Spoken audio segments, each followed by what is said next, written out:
Hey everybody, it's Sherman here, back with another podcast, how to do stuff on the computer. Today, we're going to talk about 10 things you should know about Skylake.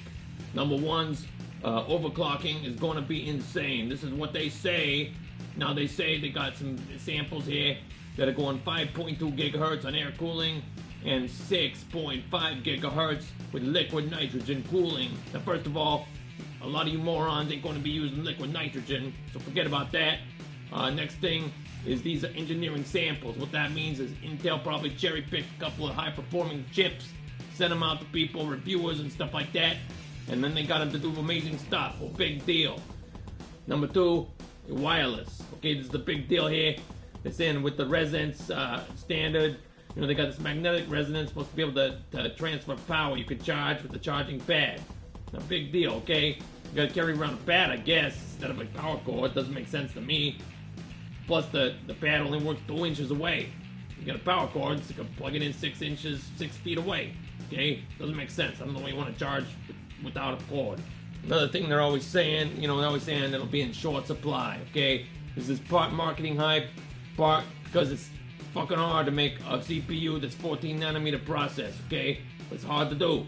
Okay? So that's the problem. It's only going to be available in Sweden, or it's going to be limited time at first. Well, of course, because they can't make these fucking things that fast, not like baking cookies.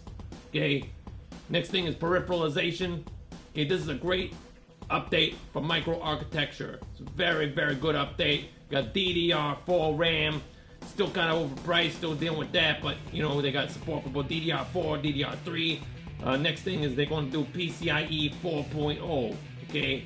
Now, we don't know yet for sure if they're going to do that here or in the enthusiast class coming out next year.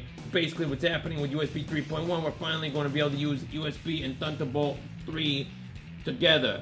The USB plug can actually go right into the Thunderbolt plug. It's a good thing. This is the time to upgrade if you're buying a tablet or a mobile device. Okay, PC may be okay with your Sandy Bridge, some older processor.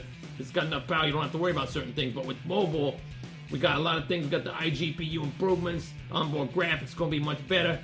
Got the wireless peripherals, gonna be good for traveling, stuff like that. Another thing is this time around they're gonna have a upgrade to the 2nd generation Tri-Gate. Okay, but they actually had this in Broadwell. Okay, but who fucking cares about Broadwell? Nobody got a Broadwell chip. You know what I mean? Gonna have great performance, power option density is much better, cost per transistor is better. It's basically just the way they make the fucking transistors. Next thing is they're gonna have on-die EDRAM, okay, for the GPU, okay? It's another mobile advantage, okay? Doesn't really matter as much. You're talking about a desktop, again. You're gonna have the dedicated graphics card. And of course, you're gonna have lower latency to the memory controllers, another big improvement. Some people will say, okay, well, it doesn't actually matter anyway, because the on-die cache will inhibit the benefits. And that's a valid point. Number 10, Moore's Law is dead. Dead.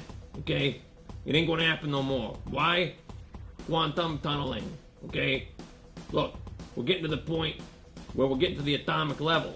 What does that mean? Well, electricity runs on electrons. Basically, they ain't gonna be following the rules of matter anymore. They're gonna be going through walls and the transistors. Quantum tunneling is gonna start happening. Pretty soon, we aren't gonna be able to get any faster computers until we do something drastically different. They're talking about all these bullshit alternate materials, but either way, we get to the atomic level, we're gonna have quantum tunneling, and we're gonna be stuck with our 4.0 gigahertz or whatever.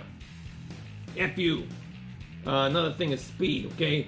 So there's some leaked slides, which basically means Intel is trying to give you a little heads up and get you excited to buy it.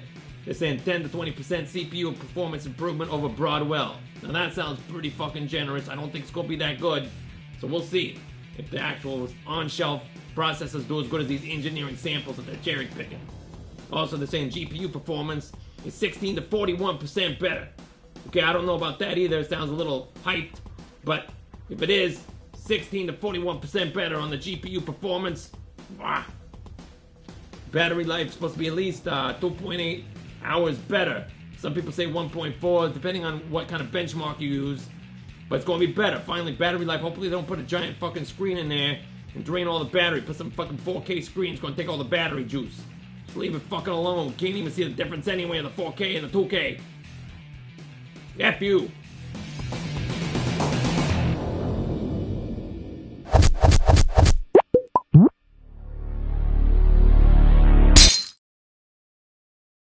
right, everybody, how yous doing? Sherman City here. I'm back with Myanmar, the paraplegic cat.